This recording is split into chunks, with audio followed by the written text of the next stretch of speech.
दोस्तों नमस्कार, मैं सतीश बौद्ध आज फिर आप सभी का हार्दिक इस्तकबाल करता हूं, हार्दिक स्वागत करता हूं। ये सत्य है कि हम कई बार जिंदगी जीते जीते ऐसे निर्णय ले लेते हैं जो निर्णय हमारी जिंदगी को अच्छे तरह से भी प्रभावित कर सकते हैं और बुरे तरह से भी प्रभावित कर सकते हैं। सकारात्मक भी हो जाते हैं, नकारात्मक भी हो जाते हैं। जब हमारे निर्णय सकारात्मक हो जाते हैं तो हम अपनी जिंदगी को सहज और सुख से भरा हुआ और समृद्धिशील महसूस करते हैं। लेकिन जब हमारे निर्णय गलत हो जाते हैं तो हम अपने आप को टूटा हुआ महसूस करते हैं, कमज़ोर महसूस करते हैं और महसूस करते हैं कि जैसे अब सब कुछ खत्म हो गया, अब बाकी कुछ नहीं रहा। इस तरह की फीलिंग्स हमारे मन में आनी शुरू हो जाती है। मित्रों, ये सभी के साथ होता है। ये ज़रूरी नहीं है कि ज़िंदगी के हर आयाम में जाकर के हम हमेशा ही सही निर्णय ले सकें। गलत निर्णय होते रहते हैं, लेकिन गलत निर्णय होने का मतलब ये नहीं हो जाता कि हमारा जीवन समाप्त हो गया है, अब आशा की किरण खत्म हो गई है, अब उम्मीदें खत्म हो गई हैं। ऐसा नहीं होता है। हमारे जीवन में कई बार अच्छे भी निर्णय होते हैं, बुरे भी निर्णय हो जाते हैं, लेकिन बुरे निर्णयों से होने वाले जो रिpercussions हैं, हमें उनसे डरना नहीं चाहिए, घबराना नहीं चाहिए। इसी से संबंधित एक स्टोरी मैं आपको सुनाना चाहता हूँ। एक बार क्या हुआ, मैं एक सभा को संबोधित कर रहा था। सभा में होंगे लगभग 500-700 लोग होंगे। बहुत बड़ी गैदरिंग थी, बहुत बड़ी भीड़ थी।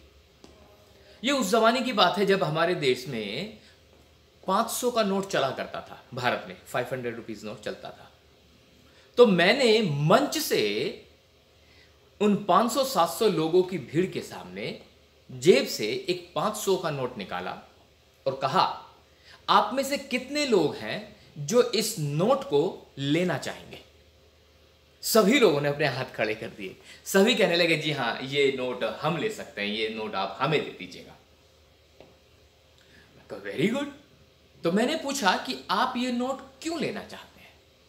तो उनमें से सभी लोग जवाब नहीं दे पा रहे थे, लेकिन जो करीब थे उन्होंने कहा, अरे साहब, 500 का नोट है, इसकी वैल्यू 500 रुपए है। 500 रुपए में हम बहुत कुछ खरीद सकते हैं, इसलिए हमें 500 रुपए हम लेना चाहेंगे। तो फिर मैंने क्या किया, उस 500 के नोट को ऐसे करके क्रिम्पल कर दिया, यूं गोला बना दिया उसका, यूं ऐसे कर दिया।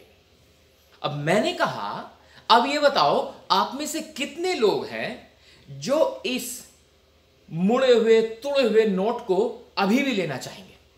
सब लोगों ने हाथ ऊपर कर दिया। सारे लोग कहने लगे, हम लेना चाहेंगे भाई। ओके। फिर मैंने उस 500 रुपए के नोट को नीचे मंच पे डाल दिया। मंच पे डाला और उसे अपने हाथ से ऐसे किया, उसको मारा, 2-3 बार उठा उठा के नीचे मारा, फिर मिट्टी में गिरा दिया नीचे, फिर उठाया, फिर गिरा दिया। अब वो नोट गंदा हो गया, क्रिम्पल ज्यादा हो गया। अब उठा करके मैंने पूछा, अब ये बताओ, आप में से कितने लोग हैं जो इस 500 के नोट को अभी भी लेना चाहेंगे? अभी भी सबने हाथ उठा दिया। तो दोस्तों, उस दिन मुझे समझ में आ गया कि आपकी जिंदगी में कितनी भी परेशानी आए, आप जितनी बार भी टूट जाएं, आप अपने आप को जितनी बार भी कमजोर महसूस करें, कोई बात नहीं, लेकिन आपकी कीमत कभी नहीं बदलती। वो आपके साथ हमेशा बनी रहती है। जिस तरह से 500 रुपए का नोट गंदा हो गया, टूट गया, फूट गया, मुस गया, क्रिम्पल हो गया, लेकिन उसके बावजूद भी उस 500 रुपए के नोट की जो वैल्यू थी वो बदली नहीं। उसे सब लोग स्वीकार करना चाहते थे। तो मैं आपको यह बताना चाहता हूं दोस्तों कि आपके ऊपर कितनी भी मुसीबतें आए, कोई भी निर्णय गलत हो जाए, चाहे आप कितनी बार टूट जाएं, लेकिन इस बात को हमेशा ध्यान रखना कि जो आपकी वैल्यू है उसे कोई कम नहीं कर सकता। आपकी वैल्यू आपके साथ हमेशा बनी रहती है।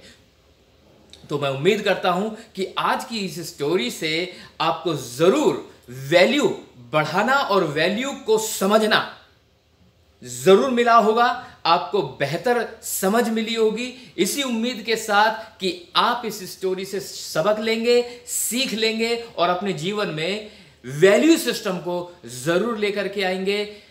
आशाओं और उम्मीदों के साथ मैं सतीश बौद्ध आप सभी से विदा लेता हूं। फिर किसी दिन, फिर किसी अन्य अच्छी कहानी के साथ, मोटिवेशनल कहानी के साथ आपके बीच उपस्थित होऊंगा। तब तक के लिए नमस्कार, बाय बाय।